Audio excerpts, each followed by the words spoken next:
So we stopped by the MSI headquarters here in Taipei to check out their upcoming X570 motherboards, some desktop PCs, and some notebooks. I was particularly interested in the notebook section, while Dimitri and Michael were taking care of motherboards because, it's the more interesting stuff and they're drooling over it, whereas I was just drooling over some of the notebook hardware. So this is the GE76 Raider and the GT76 Titan, two extreme ends of gaming laptops that you can find at the moment from MSI. So let's check them out right after a quick message from our sponsors, Phanteks and Steelseries. Without them, Computex 2019 would not have been possible. Alright, so the design on the GE76 Raider at first glance is pretty good. I mean, they've certainly cut down on a lot of the aggressiveness that MSI have been known for in the past. I mean, you still get some red and black elements here and there, but what really surprised me with the GE76 is the build quality. The chassis is mostly constructed out of aluminum and the display feels rock solid when opening it up. And when you take a look at the interior layout, it's very clean and minimal. There are no fancy stickers or dragon themed layout going on, which I really appreciate. But I do want to mention that there are no front facing speakers, which is certainly a bummer. But rest aside, the design looks really nice. Taking a look at the specs, and this is where things take an interesting turnaround.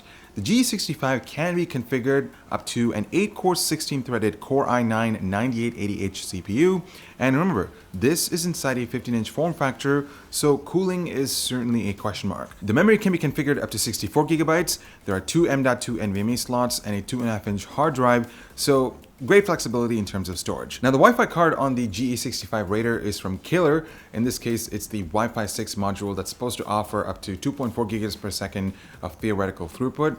Although, most of us, or at least as most of us are aware of, Killer networking cards haven't really been that well in terms of offering, stable networking. And if you're someone who's actually using a notebook with a Killer card, what has been your experience like? Has it improved, or does it still, have a lot of issues? Let us know in the comments down below. I'm pretty sure most of them will actually swap this out eventually for an Intel card. Moving on to the display, it features a 15.6-inch IPS panel with a refresh rate of 240 Hz, which is just insane considering the form factor.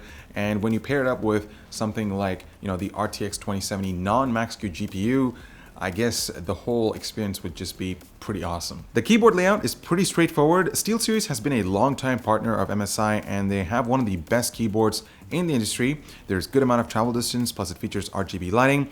I have to say I'm not a fan of the letter design as it does look a bit dated, but what do you guys think?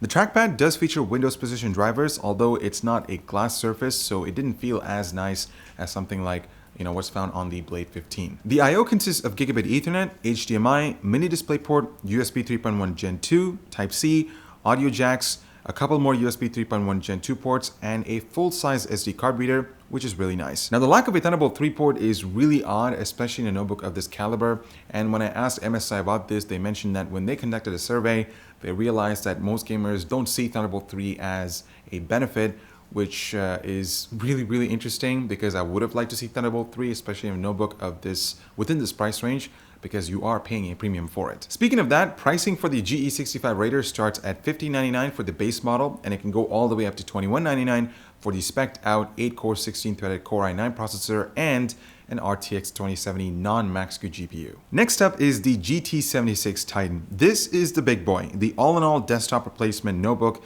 that you'd want to get if you're in the market for one. Now, the design is actually very minimal. I actually like what they've done here. The chassis is primarily constructed out of aluminum with this sandstone gray finish that looks amazing. It actually reminds me of the MSI titanium motherboards, to be honest. There's front-facing speakers designed by Din Audio, which is nice. And there's also a cool halo lighting strip at the bottom that's well diffused. Keyboard is once again designed by SteelSeries, and it's really identical to the one found on the GE76 Raider. And I'm really glad that they didn't go for a full-size mechanical keyboard layout on the Titan model, because it would have just added a lot more thickness to the notebook. I mean, first of all, this notebook weighs, about 10 pounds. So if you add mechanical switches to it, it just would add more to the weight.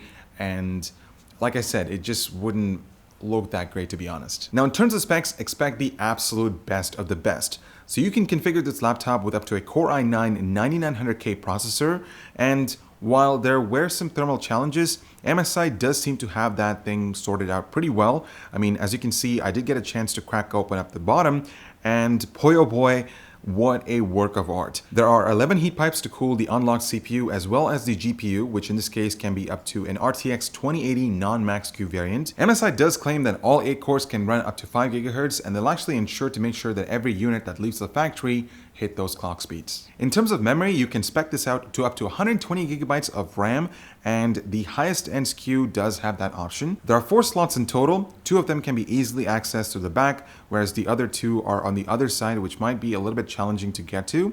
In terms of storage, there are 3 M.2 PCI Gen 3 slots, which have heat pads built in, as well as a 2.5-inch hard drive. The battery in this case is 90 watt hours, which in this case wouldn't really do that much, because I bet that the system would probably last for an hour or 2 under idle scenarios. Moving on to the display, MSI will be offering 2 options with the GT76 Titan, so you can configure it with a 1080p 144Hz IPS panel, although it doesn't feature G-Sync, which is really odd, especially on a notebook of this caliber, but you can also opt for a 4K option that is 60 Hz and has 100% Adobe RGB coverage. And finally, wrapping things up with the I/O, it is just loaded, guys.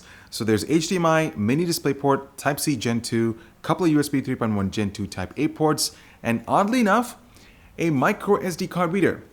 That's right, my folks, a laptop that weighs 10 pounds has a micro SD card reader instead of a full-size one. I mean, they clearly had the room for it. It's just that they decided to go with something that is totally unrelatable, especially for content creators. Switching over to the other side, you get audio jacks, a couple more USB Type A ports, Thunderbolt 3 port, Gigabit Ethernet, and power in. Speaking of power, you'll need 2 240 watt adapters to power this beast, especially the top of the line model, and MSI has this 2-in-1 adapter that comes included that can take both units. And as you can tell, the GT76 Titan from MSI is certainly not a portable solution. MSI is really gearing this for a certain type of demographic, people who are looking for the absolute best in terms of performance in a notebook chassis, although I really don't know if I can call this a laptop considering the size. Now, pricing for the GT76 starts at $3,500 and it goes all the way up to $4,800 USD. So pricing, it is expensive. It is an expensive notebook. That is obviously a thing. But I want to know your thoughts about the GT76 Titan from MSI, as well as the GE76 Raider or the GE65 Raider. What do you guys think about it? I mean, are you interested in something like, you know, a 15-inch form factor with an 8-core processor like the Raider, or the GT76 that has the absolute best in terms of specs? Let me know in the comments down below. I'm Ebro with hardwarecanucks. Thank you so much for watching. Make sure to check out some relevant content over here. Subscribe to our Boot Sequence channel for the latest news, and I'll see you in the next one.